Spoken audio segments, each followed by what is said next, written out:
Good evening, ladies and gentlemen. We're in the Apollo Civic Theater taping this episode of Talk of the Town, Martinsburg's own talk show. I want to thank all you folks who came into the theater, and I want to thank everybody who tuned in and watching the show. We got a great show for you this month. Chase Martin has been doing a Zumba interview with Sandy Wheeler and some dancers, and you can check that segment out. It's just over to the side there. And tonight we have Dr. Hippensteel, who's going to join us on stage and talk a bit about his music. And we also have Elaine Mark and Steve Twiffle, who are going to debate about running for office in Berkeley County, and I'm looking forward to that. That's exciting.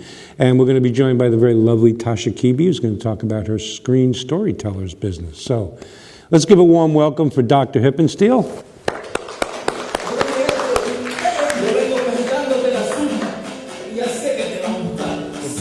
Thanks for coming in. Thank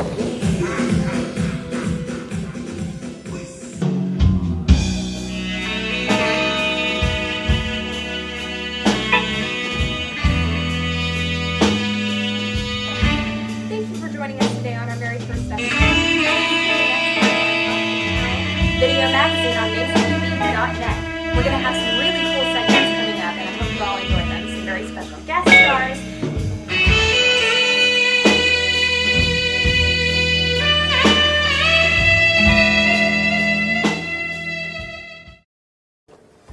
Dr. Hippensteel, I want to thank you for coming in. I was fortunate enough to be invited to come out and film a concert that he conducted, and we're going to show you some clips in just a minute about that. So why don't you tell us a little bit about yourself, your background, and how you got hooked up over here at Shepherd? Oh, sure. Yes, I'm just completing my first year at Shepherd University, and I've been very excited to work with the students there. I grew up in Indiana, and I taught in the public schools there for about 13 years and in college for about 5 years.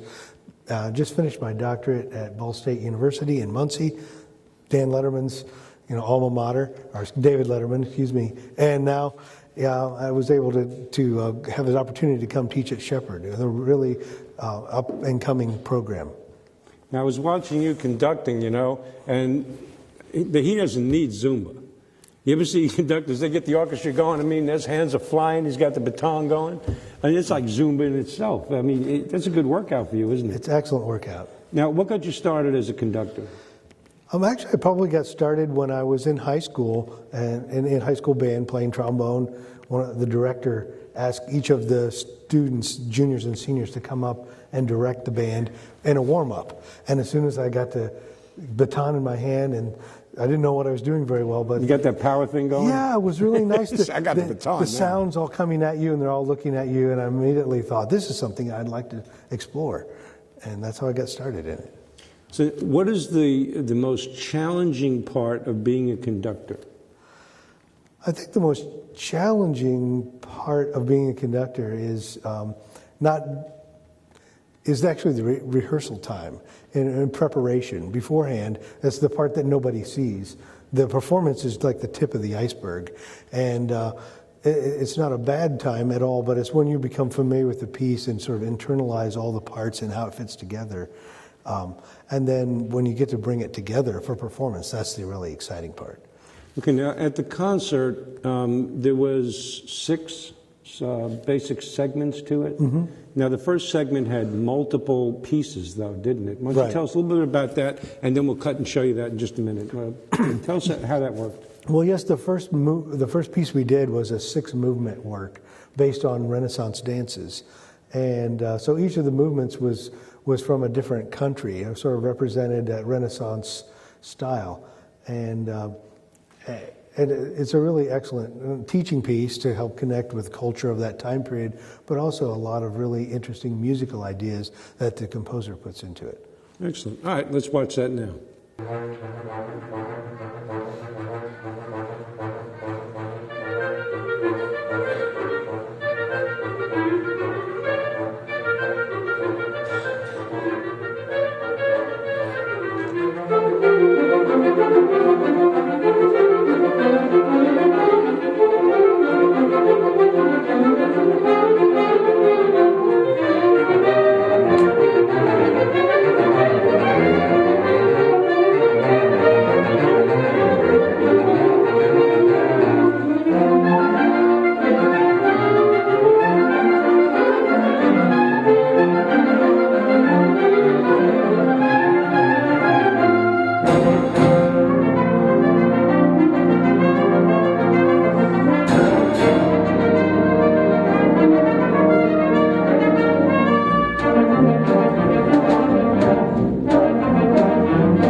we're back. That was excellent.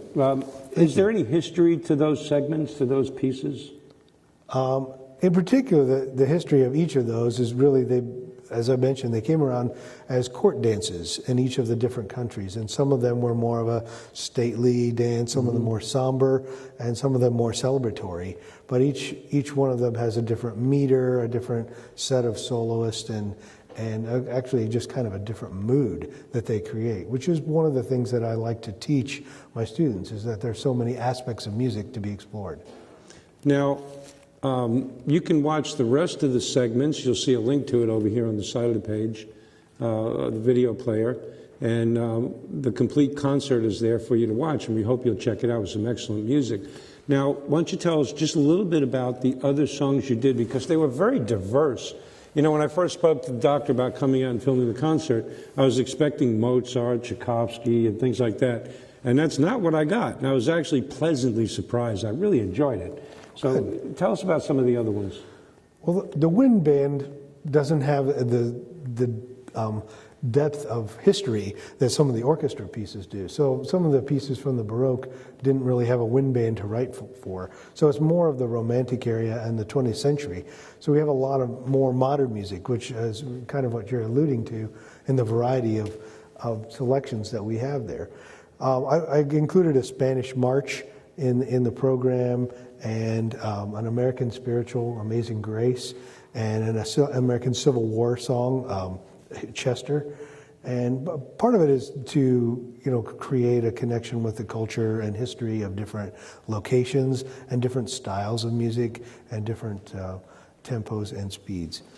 One of the things I have to admit I was a little surprised about was that at the end of the night, when you came back and did that final piece, you hear so much about, schools being, let's just say not exactly government friendly. And he played America the Beautiful, right? Yes. And I did a beautiful job at it. And I was like, whoa, it surprised me. So what made you choose that piece?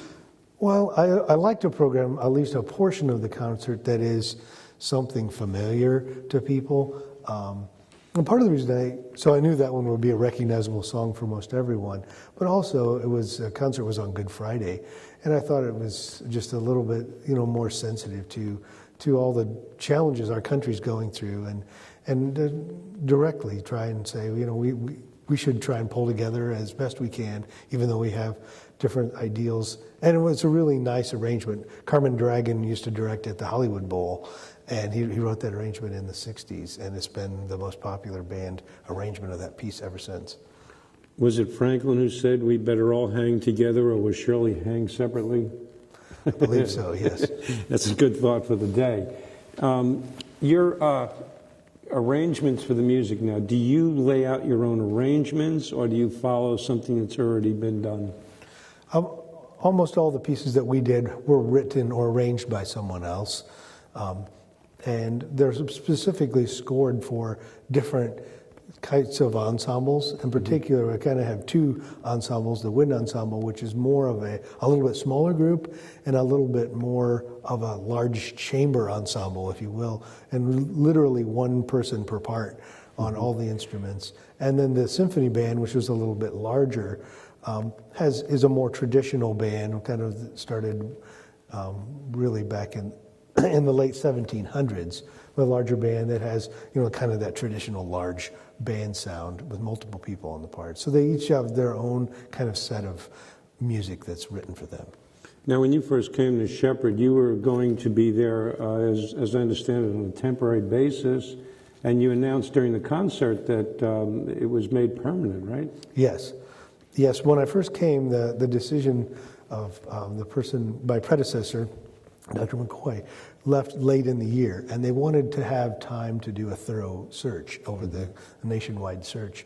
And it was so late in the game that they felt like their search might have been smaller. So they made it a visiting position for a year, but then I went through the interview process a second time and was chosen as their top candidate. And so I'm very excited to be continuing on at Shepherd into my second year. Is there anything you want to tell the folks about getting involved in music? Any inspirations you want to give to people who are considering becoming students of music, becoming musicians? Well, Sure. There's one of the things that I hear all the time as a music teacher is, I wish I'd never quit taking piano lessons when I was, so old. And I think it's, unlike certain sports, maybe not Zumba, but some activities are hard to participate in for your entire lifespan. But I know musicians who play well into their 90s. And it's something that not only is good for the heart, mind, body, and soul, but it's also something that's enjoyable, that you give back to the people as you perform. So I would encourage people that are involved with music to stay involved, whether it's in their schools or in their community music programs. But not only that, but become a patron of the arts. Play, the great kinds of shows that are here at the Apollo and all throughout, the high schools and at Shepherd and so many other local areas. It's really imperative that we sort of train our next generation to be involved with the arts, because with so many, especially the arts, but so many programs under fire with our tough economic times. Yes. Music is definitely one of them that's in danger of being cut. And I think that we as a nation need to have a strong sense of that's not something we want to see happen. Mm-hmm. It's such a valuable part of our everyday life that we need to continue carrying that torch if we can. Do you have anything coming up that you want to tell folks to come out and watch? We're nearly done with our performances of the year. Actually, tomorrow evening, the Preparatory Orchestra at Shepherd is playing at 7:30, and I think that's our last program for the year. Oh, it's a shame. So, next year. Yes, next year. Thank you so much for having me. Thank you for coming in. I appreciate it. Doctor, I want to wish you the best of luck. We'll get this from tomorrow with music. Thank you very much. Documents start with people like you who have ideas to share. To bring your ideas to life, choose Sir Speedy. We understand the process of moving from ideas to documents. We have the expertise to enhance your vision and all the technology to make it happen. Whether your documents are electronic or printed, Sir Speedy's Global Digital Network will help you create, manage, and distribute them more efficiently, wherever they need to go. Sir Speedy. We are documents. Yep, just steer it. Don't step backward off the stage. That's a bad thing. Am I holding my stomach in enough? Do you want a close-up of you? Let's say so. About here. So we can get the Mace TV? Yes. All right, so y'all gotta, I don't know how to work a camera, so. We're off to a good start. Yeah. On the job training. All right, so how do I zoom in? Is anybody out there? Mm-hmm. Oh, I think I figured it out. Yes, I figured it out. I All see right. the lines moving. Is everybody happy? All right. Okay, you want to make sure I'm all ready? Makeup.